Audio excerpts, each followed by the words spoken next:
Welcome into the San Francisco 49ers Report right here on Chat Sports. I am your host, Chase Sr. Appreciate all of you for watching the show.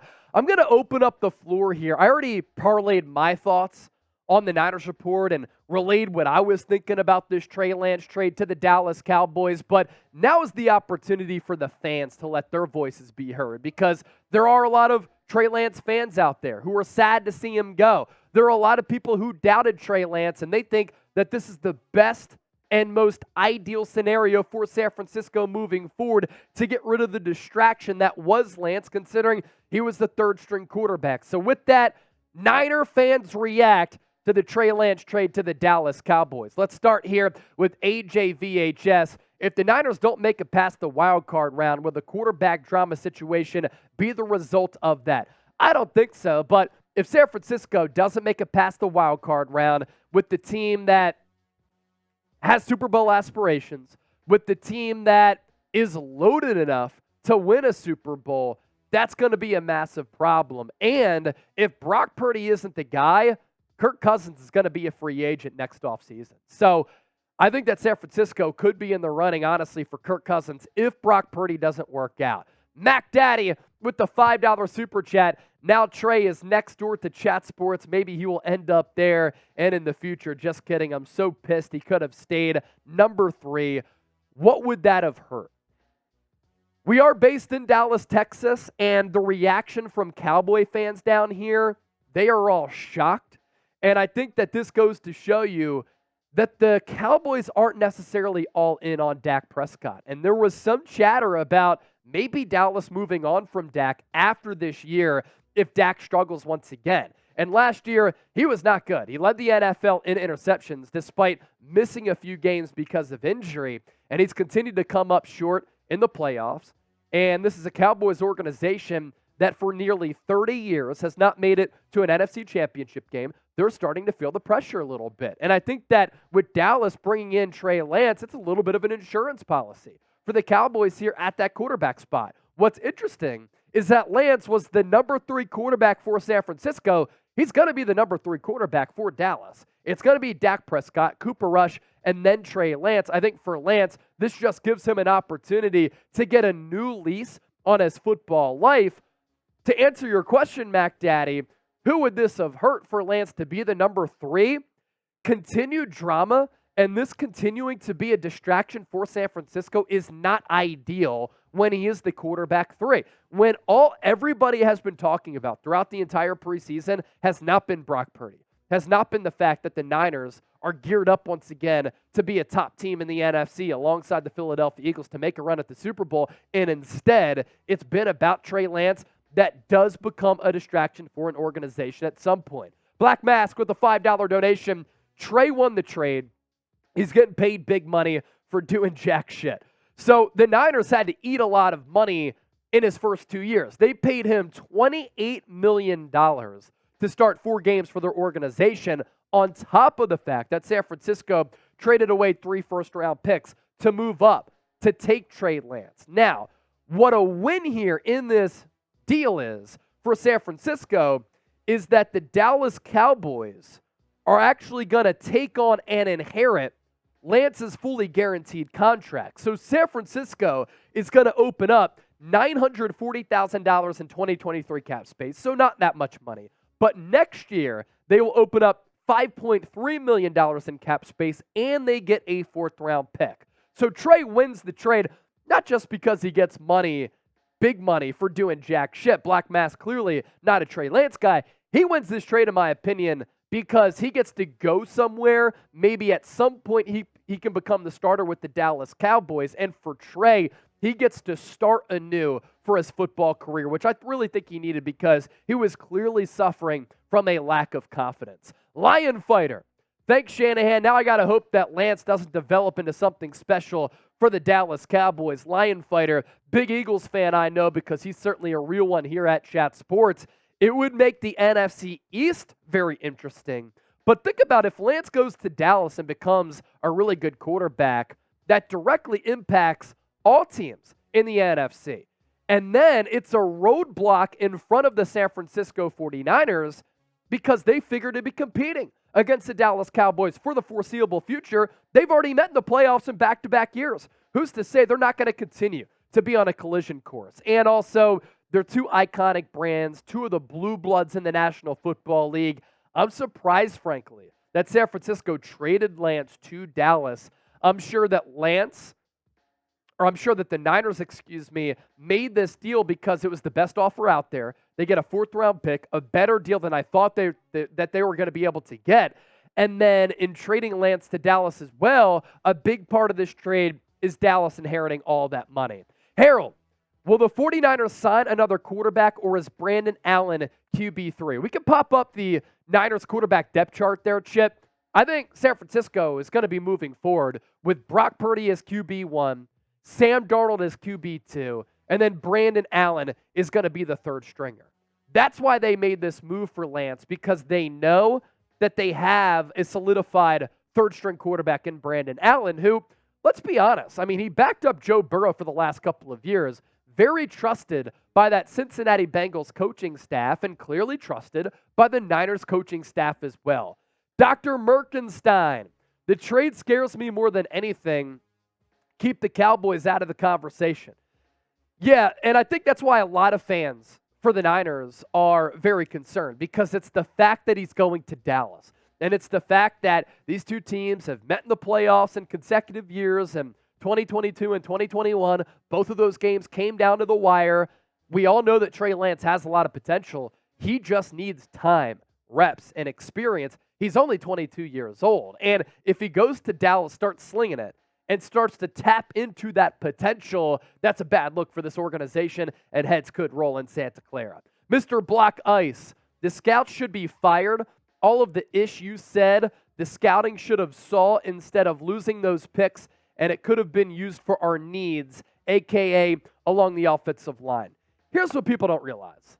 Every team in the NFL misses on draft picks. It happens for all 32 teams. It happens for every single round, and it happens every single year. I was a fan of the Niners moving up to take Lance. I wanted them to take Trey. In my final mock draft, right when I took over this channel, I had San Francisco taking him. I thought that was going to be the play. I thought that made sense. I thought that you take a player like that with unlimited potential as compared to Mac Jones, because you already had a Mac Jones and Jimmy Garoppolo with the ceiling over his head as far as how good he can become.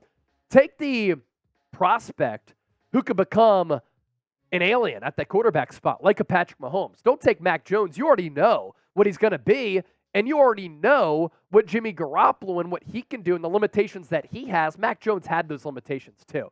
So I kind of thought about the quarterback situation in that same type of way.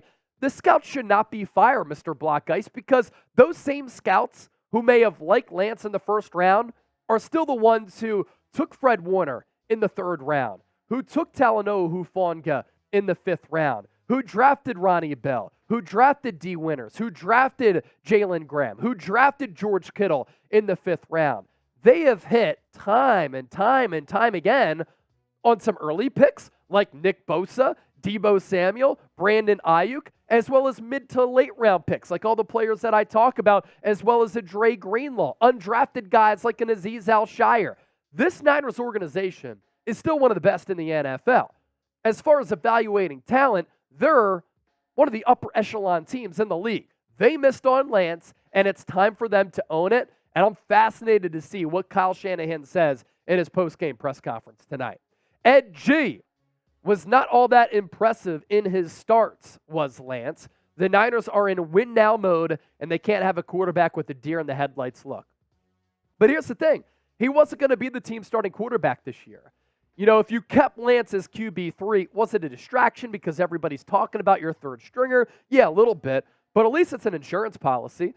If Brock Purdy doesn't work out, you at least have the potential of Lance to lean back on. And for Lance, I do think that there's ability there. We saw it in that game against the Denver Broncos. Did he start off poorly? Was the interception bad? For sure. But did he finish that game in impressive fashion? Was he finding keyholes with the football? Did he go 8 of 10 and lead 2 scoring drives down the stretch? Yes, he did. So, look, it's a risky proposition to move off of Lance here. But yes, they didn't have time to wait for Lance's development, and that's partially why he's no longer with this team. That's partially why Trey Lance didn't start this year, and that's why they moved ahead with Brock Purdy. They couldn't buy enough time or any more time to wait for Lance to develop. And look, nobody knows Lance better than the Niners. And when they see him fumbling snaps, missing throws in practice, they're like, look, he might have potential. We might believe in him, but it's probably not going to be here because we have a Super Bowl ready roster. We were willing to deal with some of those wrinkles last year in 2022. But now the pressure is on us to win the Super Bowl this year, and Brock Purdy, in their eyes, gives them the best opportunity, and the Niners were one game away from making it to the Super Bowl with Brock Purdy as the team starting quarterback last year. Ken, Lance, such a joke, this quarterback competition. There was never a competition. They had it out for Lance, and they screwed him over. I mean, I can see why people think that Trey Lance got screwed over here, but it was never a quarterback competition, and San Francisco never said it was a quarterback competition. John Lynch and Kyle Shanahan, after they got ousted, even when Brock Purdy hurt his elbow, they said, if Brock Purdy is healthy, he will be our QB1. And they maintained that consistency for weeks and months. And into training camp, they treated these quarterbacks as such. Brock Purdy, quarterback 1, Sam Darnold, quarterback 2, and Trey Lance, quarterback 3. Should Trey Lance have been given a better opportunity to win QB2? There, I agree with you. But Brock Purdy earned the right. He earned the role to be this team starting quarterback with how he played last year. And how is anybody not impressed with how he played last year? Jeff Chipper, a real one. The dad of producer Jake Chipper. Dallas wins the trade. Dak, 61-36 as a starter. Look at him spitting some facts, Chip. Jerry Jones messed up getting rid of Cooper Rush last year with Cooks and better defense this year. All good. Lance will be a good insurance policy for nothing. Go producer Chip. Chip there on the screen. We love it. Look, if Lance ends up being a good quarterback, then Dallas will win the trade. If Lance ends up sucking, the only loss for San Francisco is the 3 draft picks that they gave up, which I think already goes down as maybe the worst draft trade and maybe the worst overall trade in the history of this Niners organization. Brett Smith. Lance wasn't given an opportunity. I hope he balls out in Dallas. He was given an opportunity, though. He couldn't beat out Jimmy Garoppolo year 1. They gave him the keys to this offense in year 2. Unfortunately for him, he got injured. So Lance was given an opportunity. Unfortunately, he got hurt. Brock Purdy rose up to the occasion. He balled out. So that is the reality of what a football life sometimes is. Lion fighter, Captain Obvious here. But if Purdy's arm ain't right, Niners are in big trouble. You know teams are going to target it like a bullseye. For sure. And Hassan Reddick really bent that thing in a couple of different ways in the NFC Championship game. It was ugly. This is what I will say. In training camp, arm has looked fine. He hasn't lost any zip, any velo behind that fastball. The long ball is still there. Shoot, day 1 of practice, he was throwing the ball 45, 50 yards downfield. And in the preseason game last week against Denver, I thought that Brock Purdy threw the ball well, threw it decisively. He was moving around well. He looks to be confident. And that's a shout out to him with how he attacked that recovery, coming back from that elbow surgery. And it's a credit to his doctors who went in there, put in that internal brace, and it looks as though the arm is fine. Does it wear down over time? Previous examples haven't shown that to be the case with this particular ulnar collateral repair, not reconstruction, but we'll certainly see. Brett Smith, the 49ers should have taken Fields. All right. See, this is what I don't understand. We don't even know if Justin Fields is good. He was 31st in completion percentage last year. Justin Fields was the starting quarterback for a team last year that earned the #1 pick in the draft. So it's not like Justin Fields is a sure thing either. He is still a massive relative unknown as well. So I can't say that would have been a better selection than Trey Lance either, because what does Kyle Shanahan look for in his quarterbacks? He wants his quarterbacks to be accurate. He wants to get the ball out in time, in rhythm. He wants his quarterbacks to be decisive. Justin Fields has struggled in those areas. Most importantly, what is the main thing that we've had an issue with Trey Lance? Accuracy. What's the biggest issue with Justin Fields? Accuracy.